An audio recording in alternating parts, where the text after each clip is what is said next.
Hello friends, আমি শুভম। এখন কথা বলবো নতুন বাংলা সিনেমা লক্ষ্মীকান্তপুর লোকাল নিয়ে।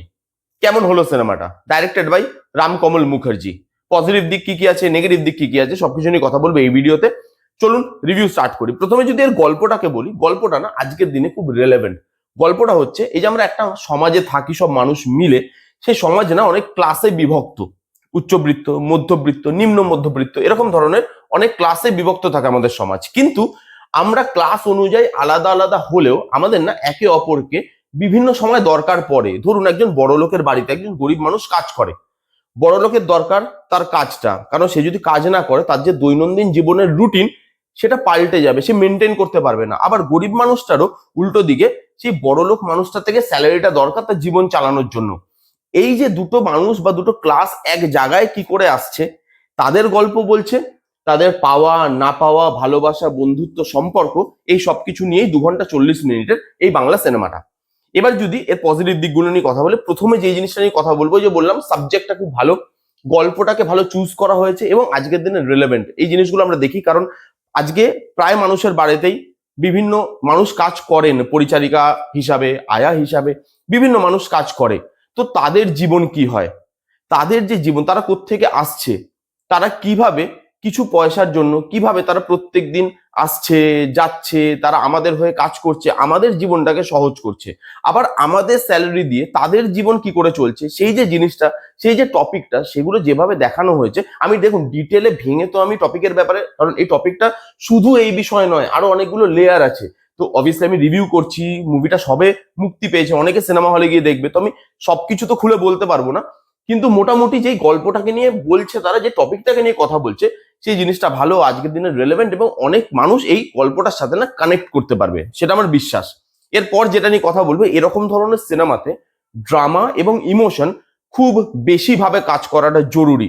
কারণ এটা ডায়লগ ওরিয়েন্টেড সিনেমা, এখানে ড্রামার পোর্শন, ইমোশনাল পোর্শন খুব বেশি করে আছে, এবং এগুলো না ভালোভাবে ইউজ করা হয়েছে। সব দিক থেকে ড্রামা, ইমোশন ওগুলো কাজ করে। কৌশিক গাঙ্গুলি, ঋতুপর্ণা সেনগুপ্ত, পাউলি দাম, তাদের মধ্যে সম্পর্ক, তাদের মধ্যে ড্রামা, তাদের মধ্যে ইমোশন। ধরুন আজকে আমরা নিজেদের বাচ্চাকে একটা অন্য কারোর কাছে রেখে যাই এই বিশ্বাসে যে সেও নিজের বাচ্চা মনে করে তাকে মানুষ করবে, আমাদের হয়ে তার খেয়াল রাখবে, তাকে দেখবে। কারণ সবাই মানে এখন জব পার্সন, সবাই বাইরে কাজ করে।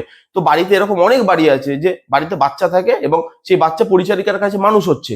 তো তাদের মধ্যে যে সম্পর্ক গড়ে ওঠে, সেগুলো যেভাবে দেখানো হয় এবং তার মধ্যে দিয়ে যেভাবে ড্রামা এবং ইমোশন উঠে আসে, সেটা খুব সুন্দর। ডায়লগ খুব ভালো, মিনিংফুল এবং ডিপ। কোনো জায়গায় আপনার ডায়লগ শুনে মনে হবে না যে অ্যামেচারিশ লেখা, বা জাস্ট ওই ইমোশনে সুশ্রুরি দেবো বলে ডায়লগটা লেখা হয়েছে, এরকম আপনার মনে হবে না। ডায়লগ গুলো ভালো, গান খুব সুন্দর এবং গানকে ভালোভাবে ইউজ করা হয়েছে। বিজিএম যখন আপনি শুনবেন, বিজিএমটা এত ভালো জেল করেছে। ধরুন একটা সিন চলছে, পেছনে বিজিএমটা বাজছে, কিন্তু সিনটা দেখতে দেখতে আপনার মনে হবে যে পেছনে বিজিএম, মানে বিজিএম বাজছে, কিন্তু বিজিএমটা না খুব একটা যে নোটিস করাতে চেয়েছে মেকার্সরা, সেটা নয়। বিজিএমটা যাতে জেল করে, কিছু একটা সাপোর্ট দিচ্ছে সিনটাকে, সেটা আপনি বুঝতে পারছেন। কিন্তু বিজিএম যে বাজছে সেটাই নোটিস করব, একদম লাউড কোনো বিজিএম রাখবো, সেই জিনিসটা হয়নি। এখানে বিজিএম এর কাজ খুব সুন্দরভাবে করা হয়েছে, সিনগুলোকে না বিজিএম আপলিফট করে। রামকমল মুখার্জি ভালো ডাইরেক্টর। যেভাবে তিনি শর্ট টেকিং করেছে, প্রত্যেক কটা শর্ট, প্রত্যেক কটা ফ্রেম যেভাবে তিনি যত্নের সাথে নিয়ে করার চেষ্টা করেছে, সেটা ভালো। এখানে যেভাবে কালার টোন করা হয়েছে, যেভাবে লুক অ্যান্ড ফিল রাখা হয়েছে, এখানে ম্যাক্সিমাম জায়গায় আপনি দেখবেন একই ধরনের কালার টোন, এবং ওরকমই একটা কালার টোন চুজ করা হয়েছে যেটা ক্লাসগুলোকে মানে ক্লাসগুলো আলাদা আলাদা, কিন্তু সেই কালার টোনটা সব ক্লাসে যায়। একটা বড় লোকের ফ্ল্যাট যখন দেখাচ্ছে, সেখানেও সেই কালার টোনটা ইউজ করা যেতে পারে। আবার যখন একটা গরিব মানুষের বস্তি দেখাচ্ছে, সেখানেও সেই কালার টোনটা ইউজ করা যেতে পারে। এইভাবে লুক অ্যান্ড ফিল এবং কালার টোন রাখা, যেটা ভালো। এবং এই পুরো সিনেমার ব্যাকবোন হচ্ছে পারফরমেন্সেস। আমি কারোর নাম আলাদা করে করব না, কারণ দেখুন আলাদা করে নাম করতে গেলে হয়তো আমি 3-4 জনের নাম করব, বাকিদের নাম আমি করতে পারবো না। কিন্তু এখানে প্রত্যেকের নাম করাটা জরুরি। অথবা আপনি যদি এভাবে বলেন, সেটা সব থেকে ভালো হয়, যেখানে প্রত্যেকের পারফরমেন্স জাস্ট আউটস্ট্যান্ডিং।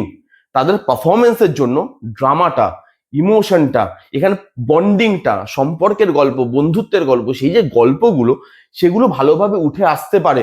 তাদের প্রত্যেকের জায়গায় তারা নিজের 100% দেওয়ার চেষ্টা করেছে। খুব সুন্দর ইমোশন ওয়ার্ক করে তাদের পারফরমেন্সের জন্য, খুব ভালো ড্রামা ওয়ার্ক করে তাদের পারফরমেন্সের জন্য, এবং গল্পটা কিন্তু ভালো।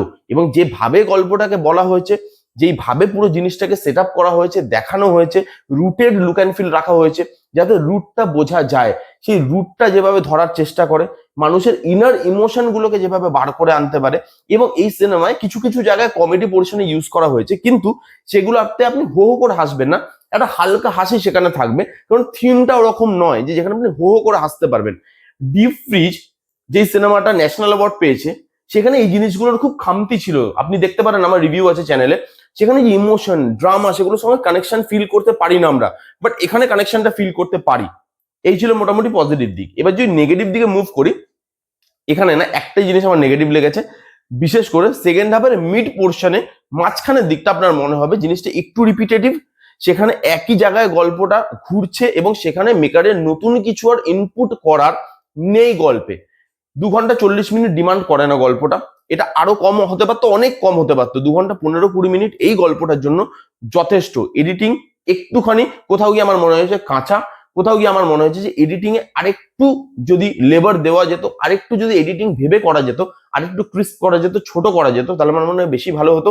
মাঝখানের দিকে বিশেষ করে সেকেন্ড হাফের পরে যে লেন্দি জিনিসটা মনে হয় আপনার, বা রিপিটেটিভ জিনিসটা মনে হয়, সেটা মনে হতো না। ক্লাইম্যাক্স থেকে এবার ওটা ঠিক হয়ে যায়, কিন্তু মাঝখানের দিকে আপনার মনে হবে যে গল্পটা নতুন কিছু আমাকে আর প্রোভাইড করছে না। আমরা অলরেডি দেখেছি, বা গল্পটাতে এতক্ষণ যা গল্প বলা হয়েছে সেখানে অলরেডি এই জিনিসগুলো অ্যাড্রেস করা হয়ে গেছে। তো এখানে আলাদা করে যে কিছু ইনপুট দিচ্ছে সেটা নয়, সেখানে আরো ট্রিম করা যেত, আরো ক্রিস্প করা যেত, তাহলে সিনেমাটা আরো বেশি জমতো।